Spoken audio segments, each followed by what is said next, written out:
I was born in Granada, in Andalusia, and my mother, she loves dance. She always wanted to dance. She danced like, in family parties and all that. And then very early I asked my mother, I want to go to dance school. Like I think maybe I was 4 or 5 years, really very little.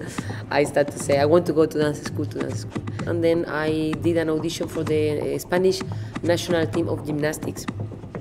And they took me. I was 12 years old when I started my career as a professional gymnast.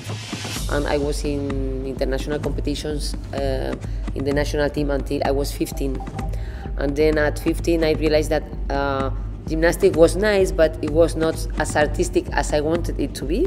Like I wanted to create, I wanted to invent, and I wanted to be more free from technique. So I heard that there was this woman called Martha Graham in New York.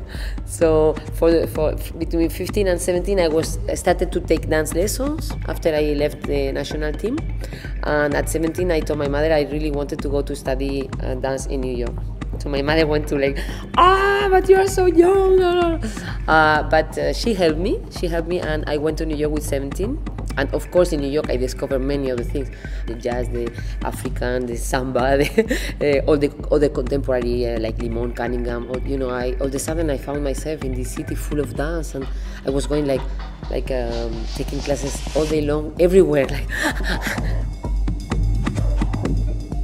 Electro dance, it's very interesting because it's like the newest dance in France. The boys will play, they put some white thing here in the hands, and they start playing with the blue lights because it becomes fluorescent.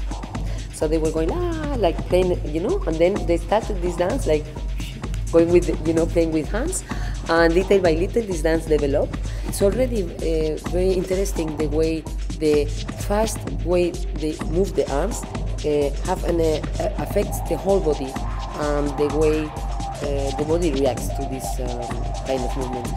So I found it even lyrical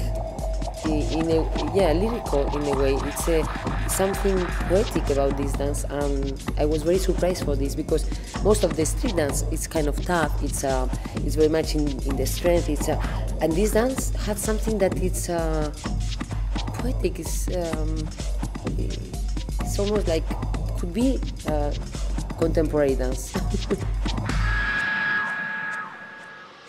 Most of them were, because it's not so many electro dancers, they knew each other from competitions, but some of them didn't have relation with another except from going against one another. So this was also a little bit delicate at the beginning. They were upset of showing the steps in the rehearsal because they thought, if I show him my super good step and then I go in competition, he's gonna do my step, So at the beginning it was this kind of problems, and little by little they understood that we are a group, we're doing a show together, we are not in a competition, so we can relax. It took a while, and then it was okay. Every time you start a creation, it's a very difficult moment. Even if you know the dancers, even if you know what you're going to do, there's always this moment of floating of the empty page, that you have to start somewhere. And so, we started to meet each other. I was thinking how to put this dance in another context of just a competition or electro music. How to find a dramaturgy, something that we can make it evaluate, so I can be more in the creation, more free also.